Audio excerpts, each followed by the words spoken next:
সবাইকে জানাই আমার পক্ষ থেকে আসসালামু আলাইকুম। আবারও নিয়ে আসলাম আপনাদের মাঝে ছোট্ট একটি ব্লগ। থাম্বনেল দেখে আর ভিডিও শুরুতে যা দেখিয়েছি তা দেখে আপনারা আশা করি বুঝে ফেলেছেন যে ভিডিওটা কি নিয়ে হবে। আমি আজকে আপনাদেরকে নিয়ে আসলাম ঢাকার যাত্রাবাড়ির ভিতরে খুব সুন্দর একটি সরকারি স্থান, যেখানে সরকারি যে কর্মকর্তারা তারা তাদের ফ্যামিলি, স্ত্রী, সন্তান নিয়ে বসবাস করে। এখানে বাহিরের কোনো মানুষ সহজে প্রবেশ করতে পারে না। আপনারা আমার ক্যামেরা স্ক্রিনে যে বাড়িগুলো দেখছেন সবগুলো সরকারি লোকদের জন্য, যারা বিদ্যুৎ উন্নয়ন বোর্ডে কর্মরত আছেন তারাই কেবল এখানে বাসা নিয়ে থাকতে পারে।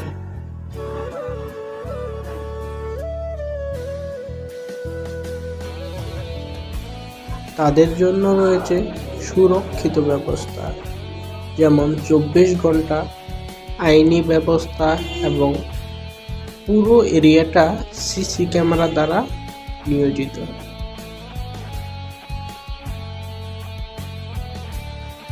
এর ভিতরে রয়েছে অনেক সুযোগ সুবিধা, যেমন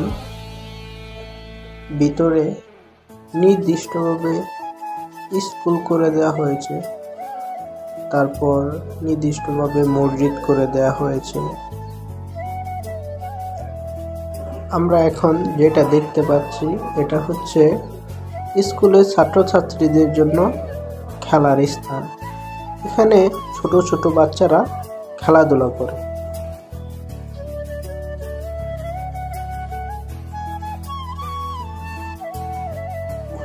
আর এটা হচ্ছে স্কুল, যা যাত্রাবাড়ি বিদ্যুৎ উন্নয়ন বোর্ড উচ্চ বিদ্যালয় নামে পরিচিত।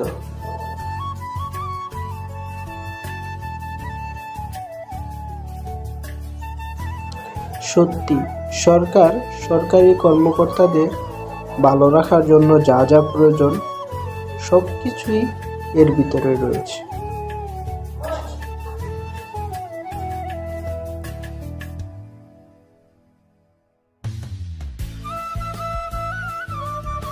আমরা আমাদের স্ক্রিনের ডান পাশে যে বিল্ডিংটা দেখতে পাচ্ছি এটা হচ্ছে মসজিদ।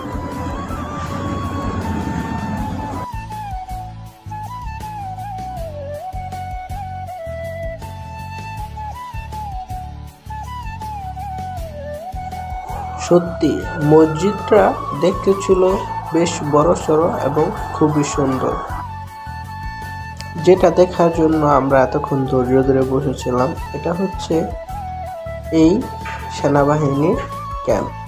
এই সেনাবাহিনীর ক্যাম্পটা হয়েছে নতুন। যাত্রাবাড়িকে সুরক্ষিত রাখার জন্য এই ক্যাম্পটা এখানে নিয়োজিত করা হয়েছে।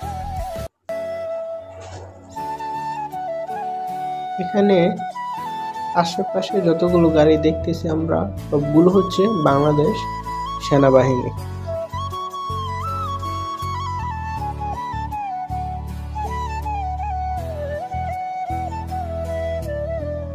ভিডিওটা করে আপনাদের দেখানো মেন উদ্দেশ্য হচ্ছে, প্রায় মানুষ বলে সরকারি চাকরি হচ্ছে সোনার হরিণ। এই হরিণকে ধরা নাকি খুবই কষ্টকর। সত্যি আজকে এই এরিয়াটা এবং ভিতরে যে মনোরম পরিবেশ আর যে সুযোগ সুবিধা, এগুলো সরকারি চাকরিজীবী যারা তারাই একমাত্র ভোগ করছেন।